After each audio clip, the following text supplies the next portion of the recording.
Imagine that you were a Chinese peasant in December 1949. Imagine how hopeful you would have been. Having been ravaged with war for decades against the Japanese and each other, finally you're living in a unified country under one leader. I mean, not only that, but this leader has promised to put an end to the ruling class that had profited from your hard labour. He promised that you would be equal to that cruel landlord of yours and that you'd no longer be treated as a second-class citizen. Mao Zedong had overcome so much to be at this point.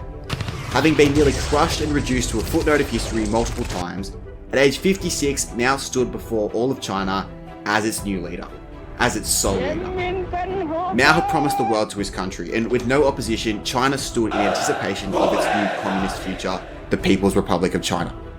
It was now time for Mao to deliver. So today we'll be looking at the first few years of Mao's regime, and basically there's three sections that this video can be divided into. The first part, Mao rebuilding China, the second part, the Korean War, and then our third and final part will be looking at the Communist Party's policy with Tibet and Xinjiang. So part 1, rebuilding China. Now, when Mao took over, he immediately faced a few problems. Firstly, Mao came to power through a civil war, so there were still many in China who just didn't approve of the new leader. Secondly, for Mao, being a revolutionary was easy. It was easy to criticise the system, and it was easy to promise a utopian alternative. However, now that the Communist Party was the system, instituting immediate communism across the whole country was just not quite so easy. So to deal with the country recovering from division, Mao had a double-edged solution. Firstly, he extended an olive branch to some ex-nationalists and even appointed some former nationalist generals into key positions. Now, this was just good PR for Mao as he extended the olive branch. However, for those who weren't lucky enough to get the call-up, the Communist Party just put them to the sword. In March 1950, Mao launched his campaign to suppress counter-revolutionaries, where 2.6 million people suspected of having KMT sympathies were arrested, and then 712,000 of them were killed. These were people suspected of being spies, KMT agents, or people who could just sabotage China. Now, this was absolutely brutal, make no mistake. But in fairness to the communists, they actually had a pretty good reason to be paranoid. You see, the CIA had been helping nationalists in Taiwan and Burma perform hit-and-run raids on the mainland. And even though Truman and Marshall had certainly gotten fed up with Chiang Kai-Shek, the USA's official policy would be that they would, quote, wait for the dust to settle before recognising China.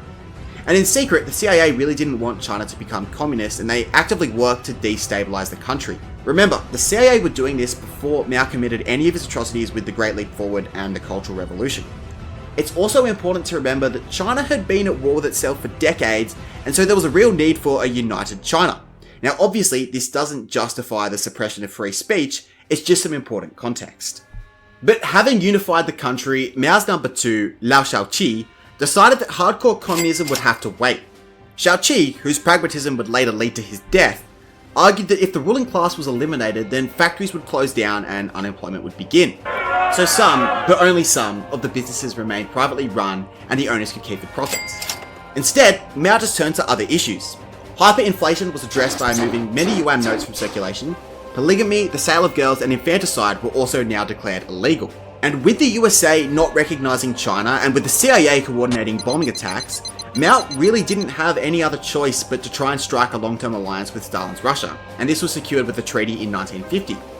And in this treaty, the Soviets loaned $300 million to China to recover from the war and to develop. The USSR would also support China in any war, and Soviet experts were sent to China to oversee and instruct the development of new factories. Now in return, Manchuria, the part that Japan invaded, and Xinjiang, the part where modern Uyghur Muslims live, were allowed to be Soviet spheres of influence, and any excess metal had to be sold to the USSR rather than to other countries like the United States. Stalin wanted to keep China dependent on him, Mao wanted a superpower ally to help China get off their feet. The early 1950s are also important years in Asia because the Korean War is going on. Basically, Korea was a Japanese colony in the early 20th century, and with Japan losing World War II, different groups popped up trying to gain control of Korea. Now, the USA backed someone who I guess was kind of capitalist, but also not really, a guy called Syngman Rhee, and that was in the south, and the Soviet Union backed communist Kim Il-sung, the grandfather of Kim Jong-un, in the north. Now, with Stalin and Mao as new buddies, Mao jumped in to defend the north. And this well and truly burnt all bridges between China and the USA, but Mao really didn't want a US-backed government on his doorstep. And when people talk about Mao, they'll barely ever talk about his involvement in the Korean War because it's, I guess, seen as irrelevant, but I think the Korean War gives you a really good flavour for who Mao was as a person. Mao decided that the only way to take on the USA and their Western allies was through a war of attrition. I mean, sure, America might have perfected nuclear technology, but China had 3 million soldiers ready to go. And in some of the worst conditions, I'm talking about being frozen to death on the battlefield, Mao sent 400,000 Chinese soldiers to their death in Korea. One of those soldiers was also an especially significant death. Mao's eldest son, An Ying, was killed in a southern air raid on the Chinese army. Now, Mao's staffers sat on this news for about 3 months before passing it on to Mao, and they sat on the news because they were afraid of how he'd react.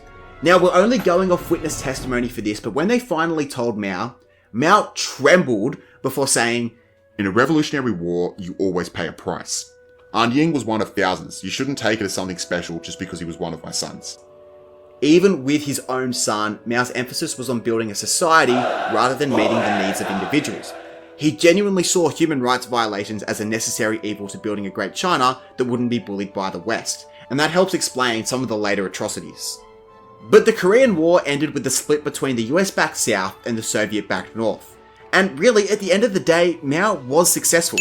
There was still a barrier between his country and a country backed by the enemy, which is why he went into war in the first place. Finally, the early 1950s were also important because in 1950, Tibet, a Buddhist part of China that had had independence for about 40 years and, has the Dalai Lama and all that, well, it was annexed to become part of China again. And if you stay on the western side of China and go just north of Tibet to Xinjiang, you can find other important policy points in the early 1950s. Like I said, Uyghur Muslims live in Xinjiang, and they lived there back in 1950.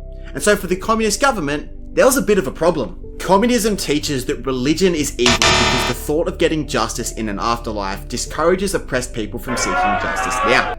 And well, in a communist country, the Uyghurs were and are a massive religious group that would count as class enemies. The Uyghurs were also a problem because ethnically, they are different to the rest of China, who are mostly Han Chinese in ethnicity. And so in an effort to basically enforce the fact that Xinjiang was part of China and not its own territory, the government sent many Han Chinese to live in Xinjiang to dilute the strong concentration of Uyghurs there. But in 1955, the CCP backflipped a little bit and they changed Xinjiang's status from a province of China to an autonomous region within China. And then after that, between 1957 and 1967, 2 million more Han Chinese were sent to live there to continue to dilute the population. And so basically, it's really a messy place because it's not quite independent, but also not quite completely under the control of Beijing either. And so the CCP and Uyghur Muslims today are wrestling against each other for control of Xinjiang. Now, this opinion might get me cancelled, but given the vague boundaries set in the 1950s, I really don't think it's as simple as a genocide against the Uyghurs as the West says, nor that the Uyghurs are terrorists as China says. And honestly, the more I learn about any period of history, the more I realised it's just nowhere near as black and white as what I once thought.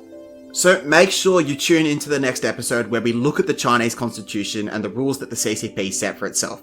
Honestly, it's probably one of the most important lessons you can get on history because, let me tell you, this system is nothing like Western democracies and you cannot use your knowledge of America or Australia or Britain to try and understand China.